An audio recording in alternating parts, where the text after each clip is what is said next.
ایک بزرگ تھے، وہ دریا کنارے وضو کر رہے تھے. ایک بچھو تھا جو ایک لکڑی پر تیرتا ہوا، کبھی پانی کے ہچکولوں سے وہ ڈوبتا بھی اور کبھی لکڑی کو تھام لیتا، یوں پانی کے بہاؤ پہ جا رہا تھا. تو ان بزرگوں نے دیکھا تو ہاتھ ڈال کر کے اس کو نکالنا چاہا، تو اس نے اپنی فطرت کے مطابق ان کے ہاتھ پہ ڈنگ مار دیا. درد کی شدت سے ہاتھ جھٹکا تو وہ گر گیا. تو پھر ڈوبنے لگا تو پھر پکڑا اور پھر اس نے ڈنگ لگا دیا. 7 مرتبہ اس نے ڈنگ مارا اور آپ اس کو نکال کے 8ویں مرتبہ باہر نکالنے کی کوشش کر رہے ہیں. تو مرید نے کہا جو پاس بیٹھا تھا، حضرت یہ بار بار آپ کو ڈنگ مارتا ہے اور آپ اس کو نکالنے کے لیے کوشاں ہیں. فرمایا وہ اپنی بری فطرت سے باز نہیں آتا، میں اپنی اچھی عادت سے باز کیسے آ جاؤں. تو لوگوں کے ساتھ رویہ اچھا رکھے، وہ جو بھی رویہ رکھے. ہم کہتے ہیں کوئی اینٹ اٹھائے گا تو ہم آگے سے پتھر اٹھائیں گے، تو یہ کیا کمال ہوا. لوگ کہتے ہیں تم 1 قدم پیچھے ہٹو گے میں 10 قدم پیچھے ہٹوں گا، تو یہ کیا کمال ہوا.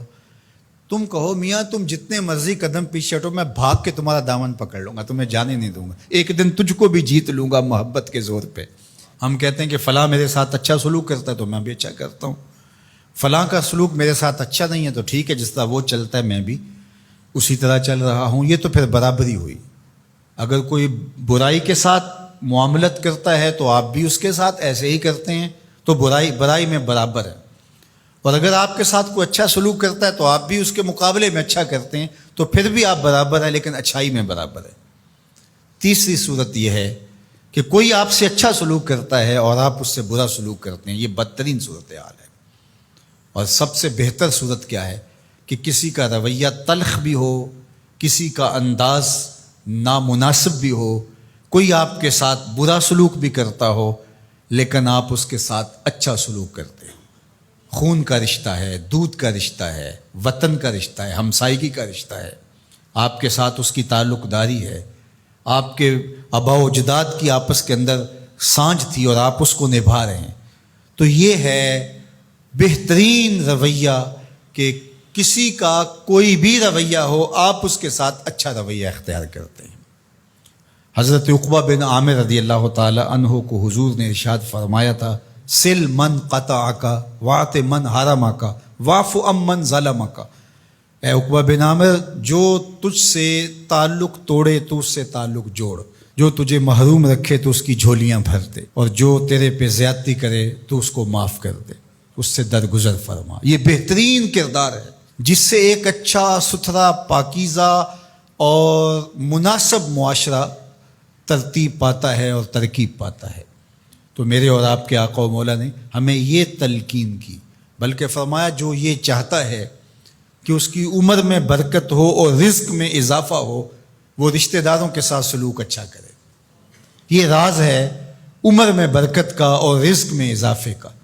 رشتہ داروں کے ساتھ اگر سلوک اچھا کرو گے تو تمہاری عمر میں بھی برکت ہوگی، تمہارے رزق میں بھی برکت ہوگی.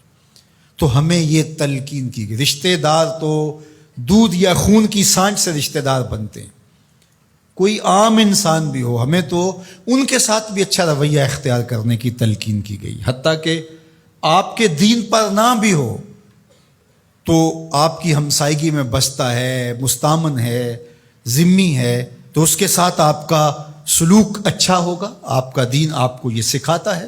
شیخ سعدی بولے، شنیدم کے مردان راہ خدا، دلے دشمنا ہم نہ کردن تنگ، تو را کے میسر شود ای مقام کہ با دوستانت خلاف است و جنگ.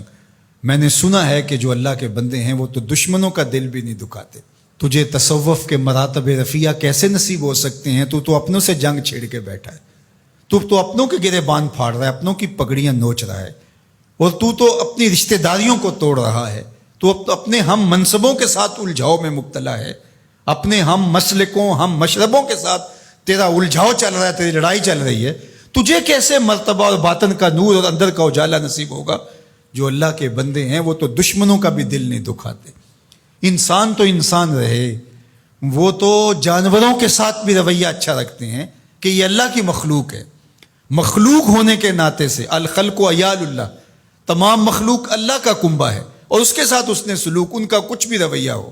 حضور کے غلام اور اسلامی معاشرہ، اس میں یہ کس طرح چیزیں پنپ سکتی ہیں کہ ہم نفرتوں کو فروغ دیں اور کہیں کہ نہیں ہم ایسے کر دیں گے، اس نے میری طرف یوں دیکھا ہی کیوں ہے، لہٰذا میں تو اب اس سے ساری زندگی ہم کلام ہی نہیں ہوں گا.